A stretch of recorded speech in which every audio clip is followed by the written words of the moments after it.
It is correct. It's correct entirely. All this is due to Sega Power magazine. Back in the day, I got work experience at Sega Power. I went there basically going, I'll do anything you like. I will alphabetize things that don't need alphabetizing. I'll make tea for people who've already got tea. And they said, all right, in you get. And one day, a reviewer got ill, and I was asked if I'd like to maybe try reviewing a game, and I played the thing to death for about 48 hours. I wrote the review, I was called into the editor's office, I thought I was going to get the sack, and then they said, do you want to do some more? And then I started writing for Total and Superplay and Games Master and UFG and all these other games mags. So yeah, I was a massive gaming nerd.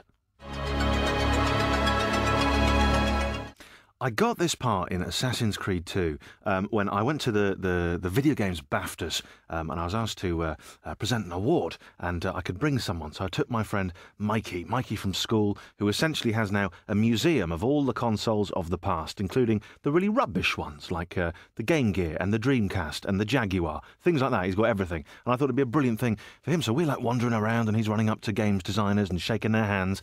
And then a friendly-faced fella wanders up to me and says, hello, I'm Manab from Ubisoft. Can I have a word? And we have a little chat, and then he emails me a couple of days later and he says, do you want to be in a game? The answer was yes, and it was this one. I've done voiceovers, but never as a character and never in a kind of a video game. Usually saying things like, hi, give your pizza a kick. Things like that.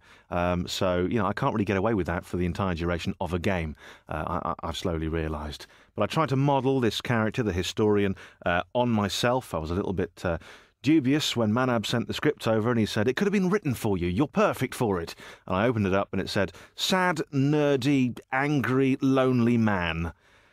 Thanks, Manab. So this is the first time that I've done an sort of in the game, is that what you call it, in-game voice character type of thing. But you know, I enjoyed it.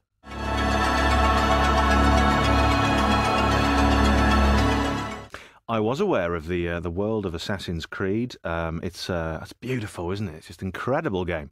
And you know, I've got this little room downstairs. It's the Xbox room. That's what I call it. It's got a telly in it and an Xbox. That's all that's really in there. And sometimes late at night, my wife will walk past and she'll dare to come inside to see what's going on. And I was playing Assassin's Creed. And you know, really, to do all that free running, you just have to hold one button down and point the little fella in various directions, but you look amazing while you're doing it. She sat down, she was like, you are brilliant at this game. And I was just going, yep, it's all instinct. It's just a natural, innate ability I've got. It's easy to trick wives. Easy.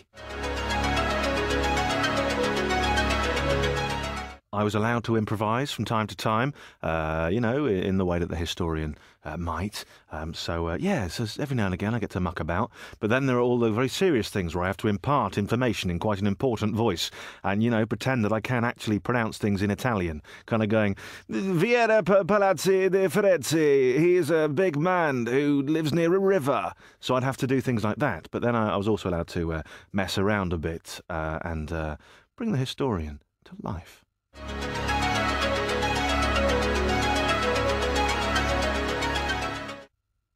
What do I feel I can bring to the role of a douchebag?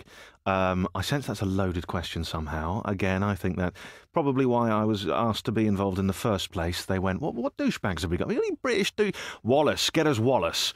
So hopefully I bring, well, a little bit of the douchebag. Hopefully he's all right, though. Hopefully you like him. Because he is a bit grumpy. He is a little bit sarcastic. He doesn't really like you as the game player at first, but maybe... You never know. There might be a mutual well, I might respect you. Won't respect the historian as much as he will respect you, because you'll be like free running and stuff like that. And I'm just in a very hot studio.